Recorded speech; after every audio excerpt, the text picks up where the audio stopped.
President Charles Baisden says a broad discussion is needed. Whether it's self-hate or whether it's hate against another group, what is a hate crime?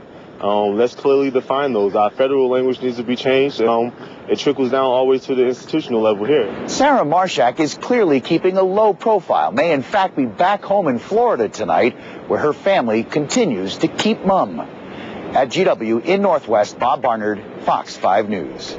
The news keeps coming. Brian Bolter now with the News Edge at 11. From the immigration battle to the shift in power, you decided at the polls today, and the News Edge has you covered. With up-to-the-minute results. We're breaking it down and tell you what it all means. Women attacked and dragged into the woods. I'm Robbie Chavez. Residents here say they can shed light on the problem. I'll have that story. Plus, busted for child porn. Why it's not the charges, but where the guy worked. That'll make your stomach turn. The News Edge at 11 starts right now. This is Fox 5 News Edge at 11. Staying on top of a developing story for you out of Charles County.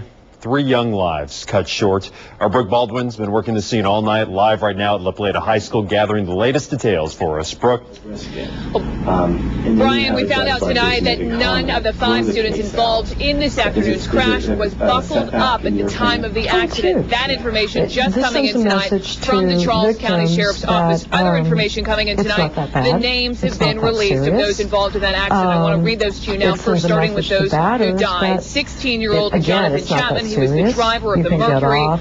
16-year-old Tavon Alston, 15-year-old Devontae Swinson. On to those who were critically injured. 3 others here. 17-year-old Marcus Allen, 14-year-old Dante Seeger, and 35-year-old Pamela Stein. She was the driver of the other car, the SUV you're about to see. She's from King George, Virginia. All the others from here at La Plata. Now, here is what happened. According to Charles County Sheriff's Office, around 4:30 this afternoon, the driver of that Mercury, occupied by 5 teenagers, all students at La Plata High School, lost control as it was traveling northbound there on Oliver Shock Road.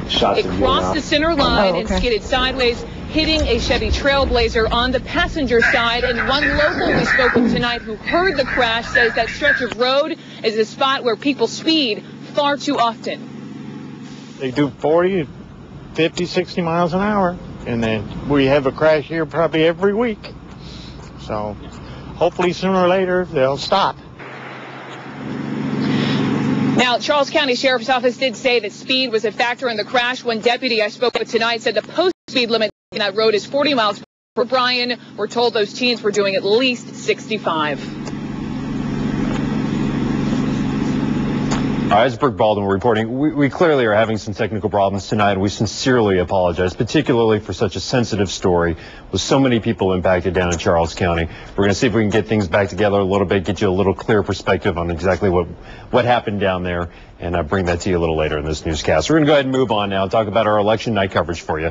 Landmark seats up for grabs. Republicans fighting to keep control. The battle playing out in Northern Virginia.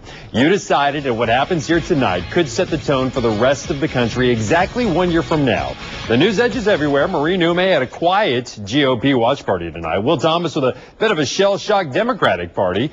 And right off the top, some of the toughest Senate races we're keeping an eye on. You can see it right there. Chap Peterson has accepted his new state Senate seat in District 34 over incumbent Republican Jean Marie Devilites Davis. In District 37, incumbent Republican Ken Cuccinelli and Democrat Janet Olasek.